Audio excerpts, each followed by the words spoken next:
सीता राम जैसे हमारे पारंपरिक वाद्य यंत्र की धुन बिखेरने में महारत रखा।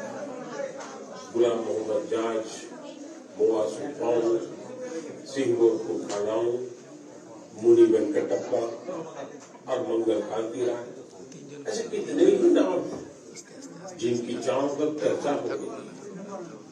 साथियों, पद्म पुरस्कार पाने वाले अनेक लोग हमारे बीच के वो साथी हैं जिन्होंने हमेशा देश को सर्वोपरि रखा, राष्ट्र प्रथम के सिद्धांत के लिए अपना जीवन समर्पित कर दिया।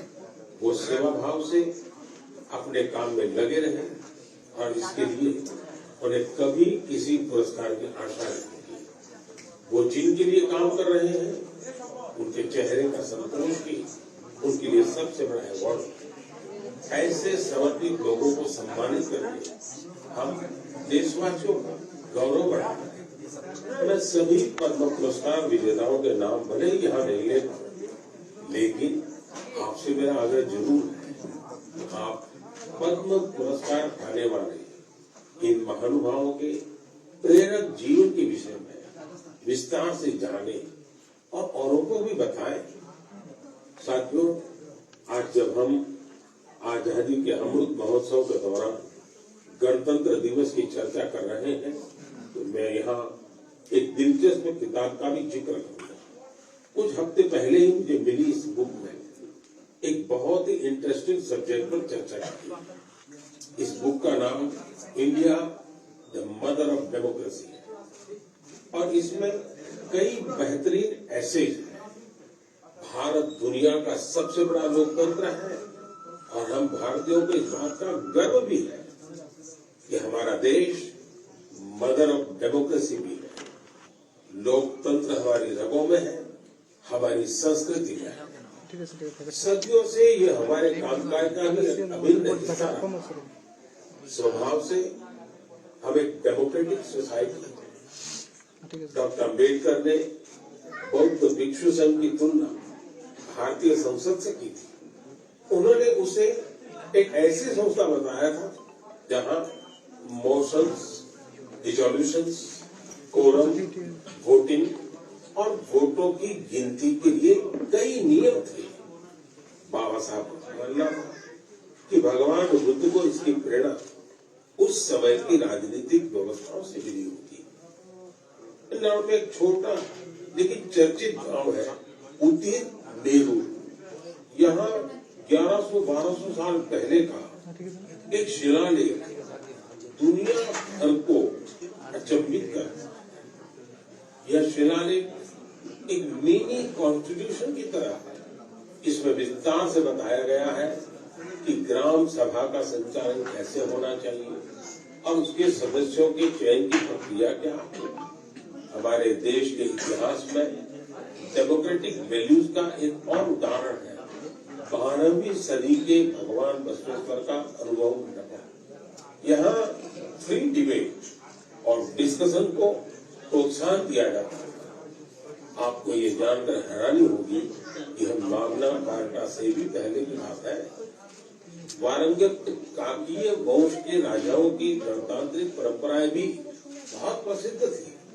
भक्ति आंदोलन ने पश्चिमी भारत में लोकतंत्र की संस्कृति को आगे बढ़ाया। बुक में सिख पंथ की लोकतांत्रिक भावना पर भी एक लेख को शामिल किया गया है जो गुरु नानक देव जी के सर्वसम्मति से दिए गए निर्णयों का प्रकाश डालता है।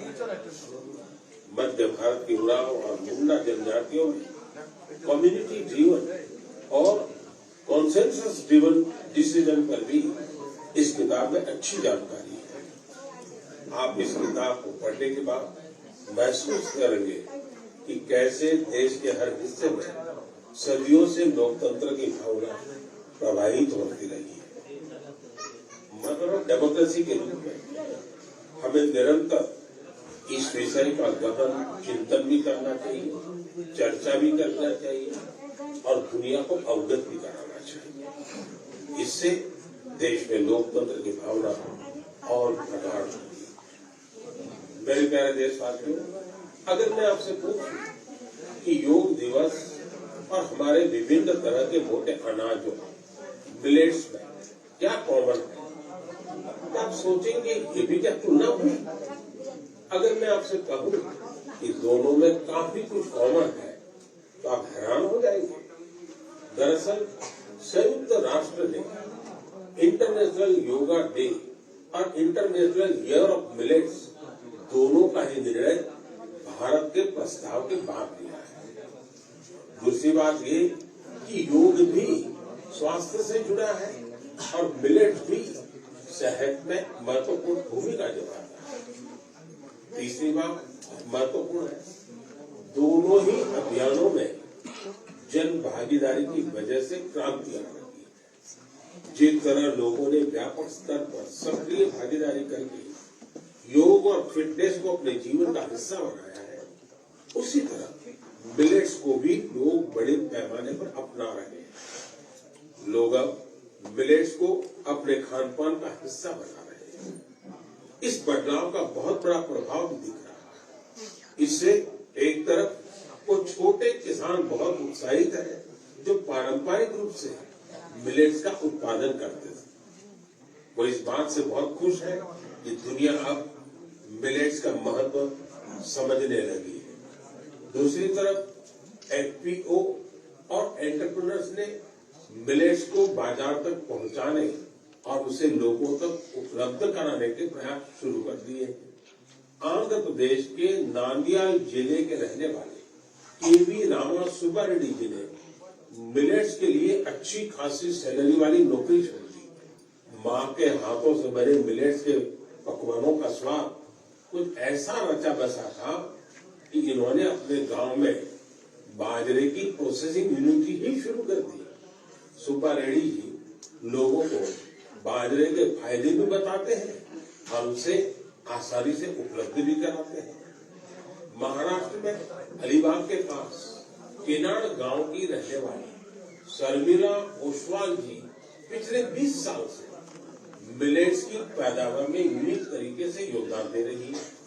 वो किसानों को स्मार्ट एग्रीकल्चर की ट्रेनिंग दे रही है। उनके प्रयासों से न सिर्फ मिलेट्स की उपज बढ़ी है बल्कि किसानों की आय में भी वृद्धि हुई है।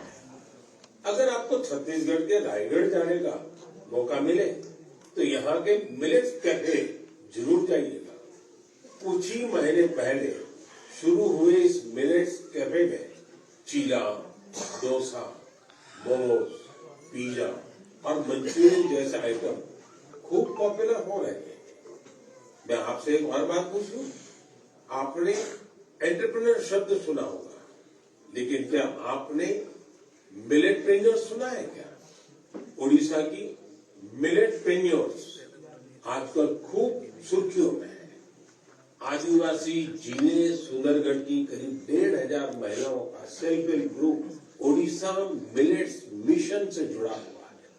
यहाँ महिलाएं मिलेट से कुकीज, रसगुल्ला, गुलाब जामुन और केक तक बना रही है।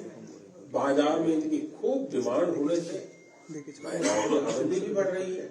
कर्नाटक के कलबुर्गी में Anant Bhutai millets farmers producer company ने पिछले साल Indian Institute of Millets Research की देखरेख में काम शुरू किया। यहाँ के खाकरा, बिस्कुट और लड्डू लोगों को भा रहे हैं। कर्नाटका के ही बीदर जिले में फुलसूर मिलेट प्रोड्यूसर कंपनी से जुड़ी महिलाएं मिलेट की खेती के साथ ही उसका आटा भी तैयार कर रही है। इससे इसकी कमाई भी काफी बढ़ रही है। प्राकृतिक खेती से जुड़े छत्तीसगढ़ के संदीप शर्मा जी के एफपीओ से आज 12 राज्यों के किसान जुड़े हैं। बिलासपुर का यह एफपीओ 8 प्रकार के मिलेट्स का आटा और उसके व्यंजन बना रहा है।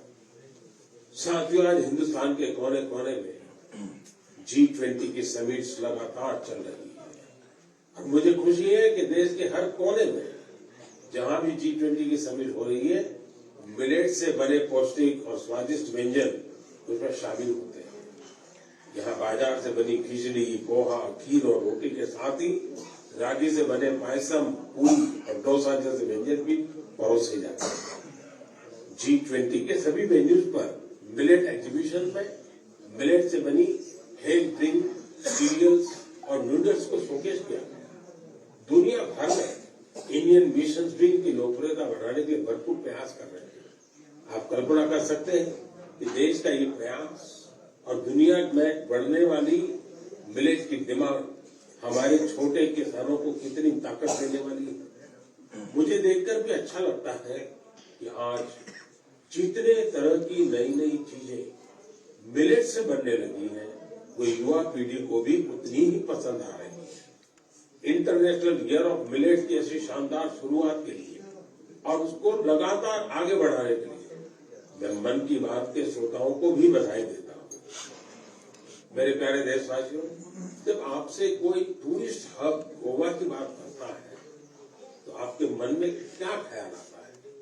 स्वाभाविक है, गोवा का नाम आते ही सबसे पहले यहाँ की खूबसूरत कोस्ट लाइन, बीचेस और पसंदीदा खान पान की बातें ध्यान में आने लगती है। लेकिन गोवा में इस महीने कुछ ऐसा हुआ जो बहुत सुर्खियों में है। आज मन की बात में मैं इसे आप सबके साथ साझा करना चाहता हूँ। गोवा में हुआ ये इवेंट है पर्पल फेस्ट। इस फेस्ट को 6 से 8 जनवरी तक पणजी में आयोजित किया गया। दिव्यांग जनों के कल्याण को लेकर यह अपने आप में एक अनूठा प्रयास था। पर्पल फेस्ट कितना बड़ा मौका था, इसका अंदाजा आप सभी इस बात से लगा सकते हैं कि 50,000 से भी ज्यादा हमारे भाई बहन इसमें शामिल हुए। यहाँ आए लोग इस बात को लेकर रोमांचित थे कि वो अब मिरामार बीच घूमने का भरपूर आनंद उठा सकते हैं। दरअसल मिरामार बीच हमारे दिव्यांग भाई बहनों के लिए गोवा के एक्सेसिबल बीचेस में से एक बन गया है। यहाँ पर cricket tournament, table tennis tournament, marathon competition के साथ ही एक डीप लाइट कन्वेंशन भी आयोजित किया गया। यहाँ यूनिक बर्ड वॉचिंग प्रोग्राम के अलावा एक फिल्म भी दिखाई गई। इसके लिए विशेष इंतजाम किए गए थे ताकि हमारे सभी दिव्यांग भाई बहन और बच्चे इसका पूरा आनंद ले सके। पर्पल फेस्ट की एक खास बात, इसमें देश के प्राइवेट सेक्टर की भागीदारी भी रही। उनकी ओर से ऐसे प्रोडक्ट्स को शोकेस किया गया जो दिव्यांग फ्रेंडली है। इस फेस्ट में दिव्यांग कल्याण के प्रति जागरूकता बढ़ाने के अनेक प्रयास देखे गए। पर्पल फेस्ट को सफल बनाने के लिए मैं इसमें हिस्सा लेने वाले सभी लोगों को बधाई देता हूँ। इसके साथ ही उन वॉलेंटियर्स का भी अभिनंदन करता हूँ जिन्होंने इसे ऑर्गेनाइज करने के लिए रात दिन एक कर दी है। मुझे पूरा विश्वास है कि एक्सेसिबल इंडिया के हमारे विजन को साकार करने में इस प्रकार के अभियान बहुत ही कारगर साबित होंगे। मेरे प्यारे देशवासियों, अब मन की बात में मैं एक ऐसे विषय पर बात करूंगा जिसमें आपको आनंद भी आएगा, गर्व भी होगा और मन कह उठेगा, वाह भाई वाह, दिल खुश हो गया। देश के सबसे पुराने साइंस इंस्टीट्यूशंस में से एक बेंगलुरु का इंडियन इंस्टीट्यूट ऑफ साइंस यानी IISc एक शानदार मिसाल पेश कर रहा है। मन की बात में मैं पहले इसकी चर्चा कर चुका हूं कि कैसे इस संस्थान की स्थापना के पीछे भारत की 2 महान विभूतियां जमशेदजी टाटा और स्वामी विवेकानंद की प्रेरणा रही है। तो आपको और मुझे आनंद और गर्व दिलाने वाली बात यह है कि साल 2022 में इस संस्थान के नाम कुल 145 पेटेंट्स रहे हैं। इसका मतलब है हर 5 दिन में 2 पेटेंट्स। ये रिकॉर्ड अपने आप में अद्भुत है। इस सफलता के लिए मैं IISc की टीम को भी बधाई देना चाहता हूँ। साथियों, आज पेटेंट फाइलिंग में भारत की रैंकिंग 7वीं और ट्रेडमार्क्स में 5वीं है। सिर्फ पेटेंट्स की बात करें तो पिछले 5 वर्षों में इसमें करीब 50% की वृद्धि हुई। ग्लोबल इनोवेशन इंडेक्स में भी भारत की रैंकिंग में जबरदस्त सुधार हुआ है और वो 40वें पर आ पहुंची है, जबकि 2015 में भारत ग्लोबल इनोवेशन इंडेक्स में 80 नंबर के भी पीछे था। एक और दिलचस्प बात मैं आपको बताना चाहता हूं, भारत में पिछले 11 वर्षों में पहली बार डोमेस्टिक पेटेंट फाइलिंग की संख्या फॉरेन फाइलिंग से अधिक देखी गई है। ये भारत के बढ़ते हुए वैज्ञानिक सामर्थ्य को भी दिखाता है। साथियों, हम सभी जानते हैं कि 21वीं सदी की ग्लोबल इकोनॉमी में नॉलेज ही सर्वोपरि है। मुझे विश्वास है कि भारत के टेकेड का सपना हमारे इनोवेटर्स और उनके पेटेंट्स के दम पर जरूर पूरा होगा। इससे हम सभी अपने ही देश में तैयार वर्ल्ड क्लास टेक्नोलॉजी और प्रोडक्ट का भरपूर लाभ ले सकेंगे। मेरे प्यारे देशवासियों, नमो ऐप पर मैंने तेलंगाना के इंजीनियर विजय जी की एक पोस्ट देखी। इसमें विजय जी ने ई वेस्ट के बारे में लिखा है। विजय जी का आग्रह है कि मैं मन की बात में इस पर चर्चा करूं। इस कार्यक्रम में पहले भी हमने वेस्ट टू वेल्थ यानी कचरे से कंचन के बारे में बातें की है, लेकिन आइए आज इसी से जुड़ी ई वेस्ट की चर्चा करते हैं। साथियों, आज हर घर में मोबाइल फोन, लैपटॉप, टैबलेट जैसी डिवाइसेस आम हो चुकी है। देश भर में इनकी संख्या बिलियंस में है। आज के लेटेस्ट डिवाइस भविष्य के ई वेस्ट भी होते हैं। जब भी कोई नई डिवाइस खरीदता है या फिर अपनी पुरानी डिवाइस को बदलता है, तो यह ध्यान रखना जरूरी हो जाता है उसे सही तरीके से डिस्कार्ड किया जाता है या नहीं। अगर ई वेस्ट को ठीक से डिस्पोज नहीं किया गया तो यह हमारे पर्यावरण को भी नुकसान पहुंचा सकता है। लेकिन अगर सावधानी पूर्वक ऐसा किया जाता है तो रिसाइकल और रीयूज की सर्कुलर इकोनॉमी की बहुत बड़ी ताकत बन सकता है। संयुक्त राष्ट्र की एक रिपोर्ट में बताया गया कि हर साल 50 मिलियन टन ई वेस्ट फेंका जा रहा है। आप अंदाजा लगा सकते हैं कि कितना होता है। मानव इतिहास में जितने कमर्शियल ट्रेन बने उन सभी का वजन मिला दिया जाए तो भी जितना ई वेस्ट निकल रहा है उसके बराबर नहीं होगा। ये ऐसा है जैसे हर सेकंड 800 लैपटॉप फेंक दिए जा रहे हैं। आप जानकर चौंक जाएंगे कि अलग अलग प्रोसेस के जरिए इस ई वेस्ट से करीब 17 प्रकार के प्रेशियस मेटल्स निकाले जा सकते हैं। इसमें गोल्ड, सिल्वर, कॉपर और निकल शामिल है। इसलिए ई वेस्ट का सदुपयोग करना कचरे को कंचन बनाने से कम नहीं है। आज ऐसे स्टार्टअप की कमी नहीं जो इस दिशा में इनोवेट काम कर रहे हैं। आज करीब 500 ई वेस्ट रिसाइकलर्स इस क्षेत्र से जुड़े और बहुत सारे नए उद्यमियों को भी इससे जोड़ा जा रहा है। इस सेक्टर ने हजारों लोगों को सीधे तौर पर रोजगार भी दिया है। बेंगलुरु की ई परिसरा ऐसे ही एक प्रयास में जुटी है। इसने प्रिंटेड सर्किट बोर्ड्स की कीमती धातुओं को अलग करके ही स्वदेशी टेक्नोलॉजी विकसित की है। इसी तरह मुंबई में काम कर रही इको रिको ने मोबाइल ऐप से ई वेस्ट को कलेक्ट करने का सिस्टम तैयार किया। उत्तराखंड के रुड़की की एटेरो रिसाइकलिंग ने तो इस क्षेत्र में दुनिया भर में कई पेटेंट्स हासिल किए। इसने भी खुद की ई वेस्ट रिसाइकल टेक्नोलॉजी तैयार कर काफी नाम कमाया है। भोपाल में मोबाइल ऐप और वेबसाइट कबाड़ीवाला के जरिए टनों ई वेस्ट एकत्र किया जा रहा है। इस तरह के कई उदाहरण हैं। ये सभी भारत को ग्लोबल रिसाइकलिंग हब बनाने में मदद कर रहे हैं। लेकिन ऐसे इनिशिएटिव की सफलता के लिए एक जरूरी शर्त भी है।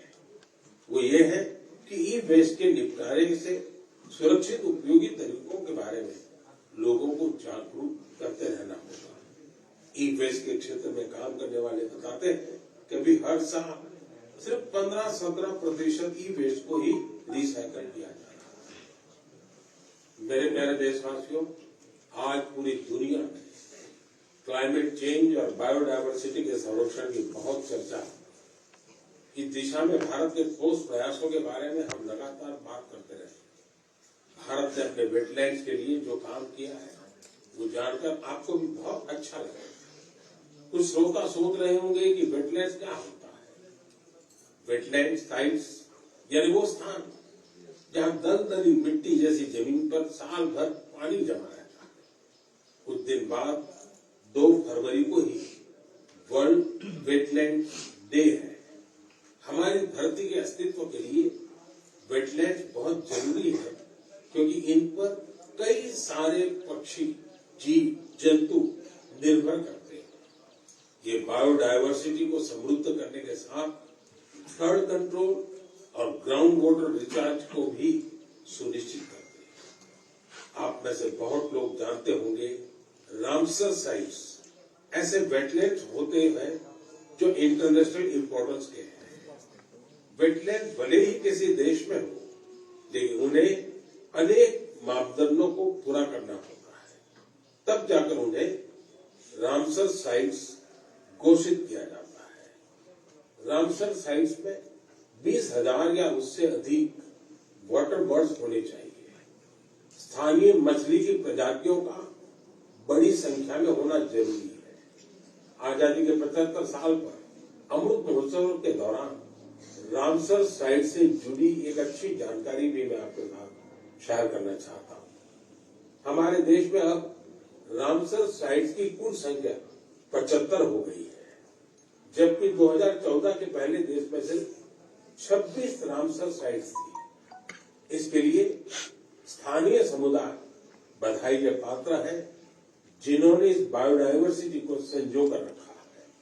यह प्रकृति के साथ सद्भाव पूर्वक रहने की हमारी सदियों पुरानी संस्कृति और परंपरा का भी सम्मान है।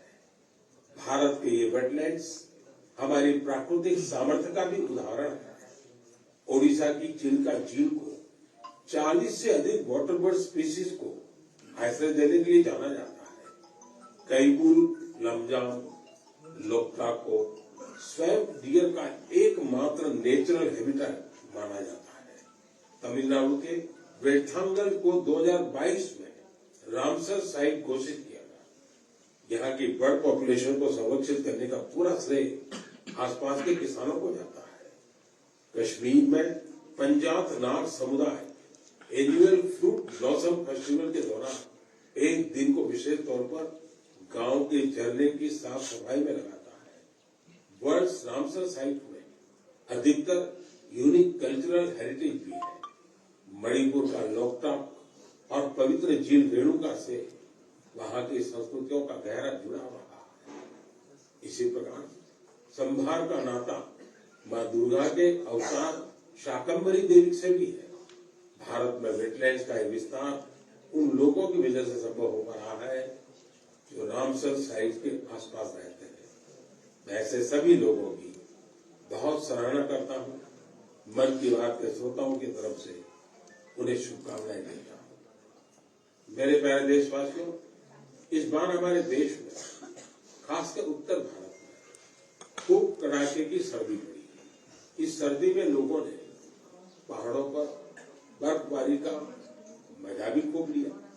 जम्मू कश्मीर से कुछ ऐसी तस्वीरें आई जिन्होंने पूरे देश का मन मोह लिया। सोशल मीडिया पर तो पूरी दुनिया के लोग इन तस्वीरों को पसंद कर रहे हैं। बर्फबारी की वजह से हमारी कश्मीर घाटी हर साल की तरह इस बार भी बहुत खूबसूरत हो गई है। बनिहाल से बड़गाम जाने वाली ट्रेन की वीडियो को भी लोग खासकर पसंद कर रहे हैं।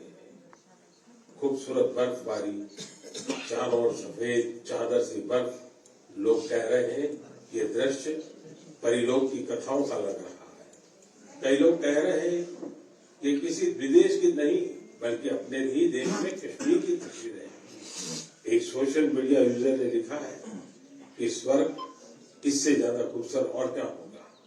ये बात बिल्कुल सही है, तभी तो कश्मीर को धरती का स्वर्ग कहा जाता है। आप भी इन तस्वीरों को देखकर कश्मीर के शहर जाने का जरूर सोच रहे होंगे। मैं चाहूंगा आप खुद भी जाइए और अपने साथियों को भी ले जाइए। कश्मीर में बर्फ से ढके पहाड़, प्राकृतिक सौंदर्य के साथ साथ और भी बहुत कुछ देखने जानने के लिए है। जैसे कि कश्मीर के सैयदाबाद में विंटर गेम्स आयोजित किए गए। इन गेम की थीम थी स्नो क्रिकेट। आप सोच रहे होंगे कि स्नो क्रिकेट तो ज्यादा ही रोमांचक खेल होगा। आप बिल्कुल सही सोच रहे हैं। कश्मीरी युवा बर्फ के बीच क्रिकेट को और भी अद्भुत बना देते हैं। इसके जरिए कश्मीर में ऐसे युवा खिलाड़ियों की तलाश भी होती है जो आगे चलकर टीम इंडिया के तौर पर खेलेंगे। ये भी एक तरह से खेलो इंडिया मूवमेंट का ही विस्तार है। कश्मीर में युवाओं में खेलों को लेकर बहुत उत्साह बढ़ रहा है। आने वाले समय में इनमें से कई युवा देश के लिए मेडल जीतेंगे, तिरंगा लहराएंगे। मेरा आपको सुझाव होगा कि अगली बार जब आप कश्मीर की यात्रा प्लान करें तो इन तरह के आयोजनों को देखने के लिए भी समय निकालें। ये अनुभव आपकी यात्रा को और भी यादगार बना देंगे। मेरे प्यारे देशवासियों, गणतंत्र को मजबूत करने के हमारे प्रयास निरंतर चलते रहने चाहिए। गणतंत्र मजबूत होता है जन भागीदारी से, सबका प्रयास से, देश के प्रति अपने अपने कर्तव्यों को निभाने से। और मुझे संतोष है कि हमारा मन की बात ऐसे कर्तव्यनिष्ठ सेनानियों की बुलंद आवाज है। अगली बार फिर से मुलाकात होगी ऐसे कर्तव्यनिष्ठ लोगों की दिलचस्प और प्रेरक गाथाओं के साथ। बहुत बहुत धन्यवाद।